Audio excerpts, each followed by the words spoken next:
They are at the start of their journey, they think outside the box, and they often come up with bright ideas.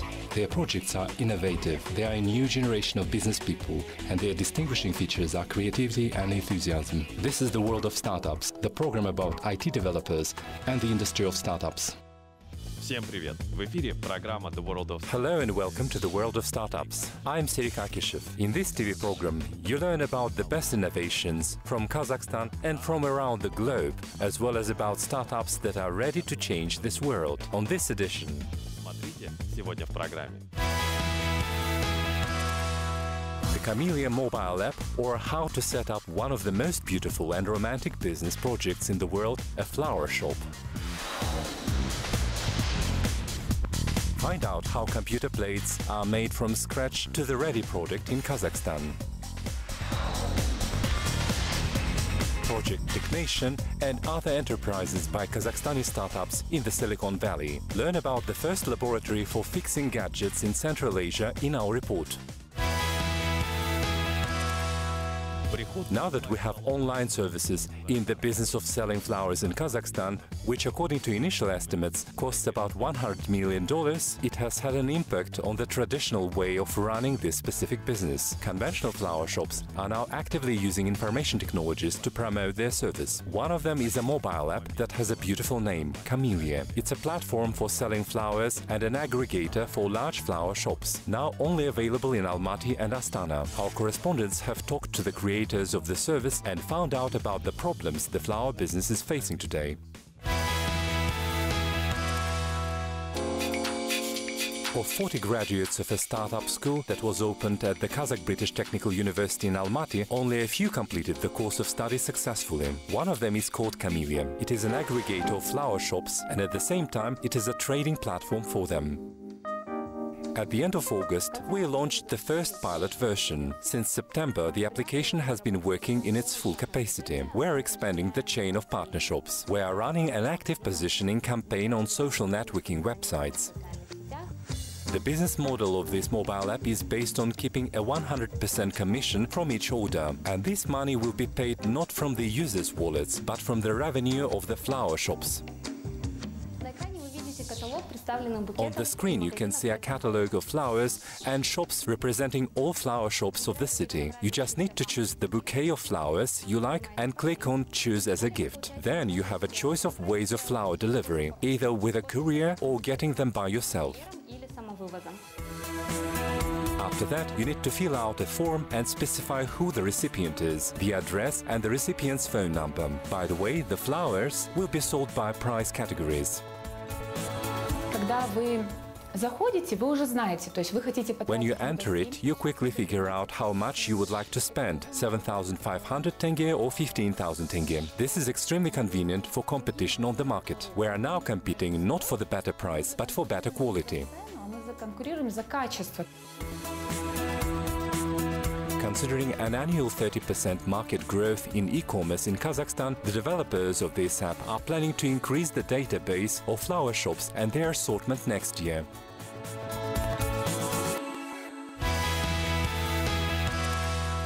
A few businesses in Kazakhstan deal with creating and fixing electronic appliances, but it's in this field where we're experiencing a lack of professionals. Despite difficulties, we managed to find a company on the local market that produces plates for computers. Right from a production site are our correspondents to report about it in the market.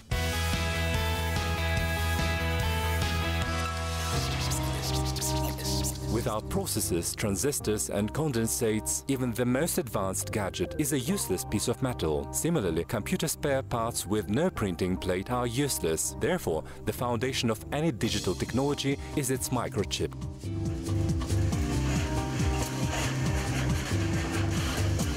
Creating microchips is something that no one in Kazakhstan does. It's time and energy consuming and often does not bring profits. So people who are committed to programming electronic systems are usually devoted enthusiasts or professional scientists, such as programmers at the Institute of Mining named after Kunaev. Creating and programming microchips starts from designing them. The structure of the microchip determines what sort of processors and what other electronic components we will use. We put all these together to one whole thing to form the microchip.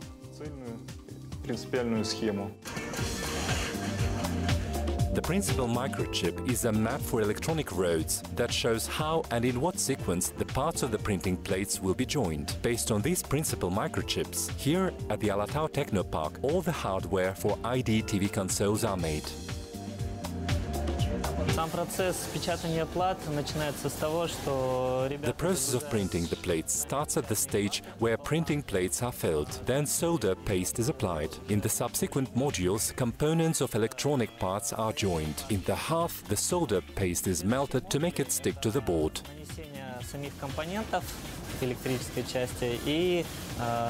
Печка, где та печатная паяльная паста уже оплавляется.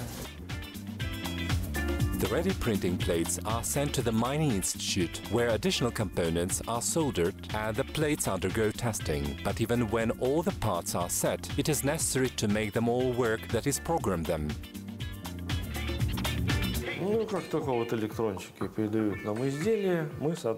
As soon as we are given the plates, we start programming them according to the client's requirements or the programmer's expectations. As you can see, this detail is being programmed now. This is a plate for collecting distance data through the GPRS channel. Это была плата по сбору данных удаленным способом через GPRS-канал. This plate for collecting data from other devices is a final product of this laboratory. Very soon it will be installed in a GPS navigator, where next to spare parts from China will be parts made in Kazakhstan.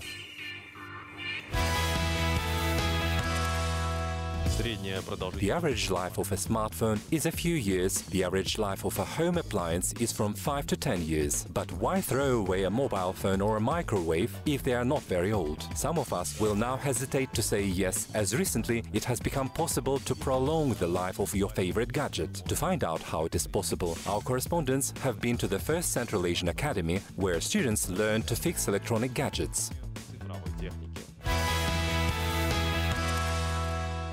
Ainur Almatkız's university daily routine has got more interesting now. At the university named after Al-Farabi, where she is studying, the first Central Asian Radio Electronics Service Academy has been recently set up. Here, prospective radio technicians are able to apply theory they are studying in practice.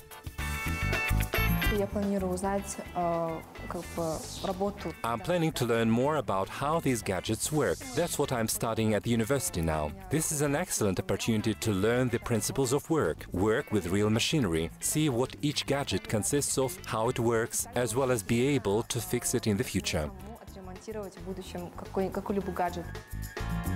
At the Innovative Academy, up to 120 students can study at the same time. The course includes both theory and practice in repairing mobile phones, TV sets, air conditioners and other appliances. The teachers in our department teach different subjects such as electronics, radio technology, telecommunications. The special course I am currently teaching is called Wireless Technology. Next to the class is a laboratory for applying the learned skills. Here, the students will be able to practice repairing digital machinery using instruments and equipment that are used in professional service centers. In this laboratory, where we fix complex technologies such as air conditioners, we have microcontrollers, integral chips, and this is the whole direction in the modern nanoelectronics and microelectronics. We are working in this direction of using transistor chips that are nano-sized. We call them the quantum thread.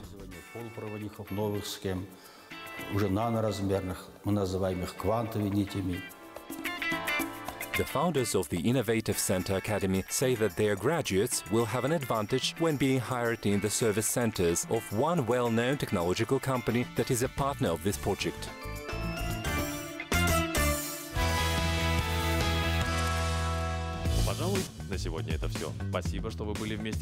That's all for today. Thanks for watching us, and I hope you will join us in a week. I'm Serhii Kakishev, and you've been watching The World of Startups. Goodbye. До встречи на телеканале Казах ТВ.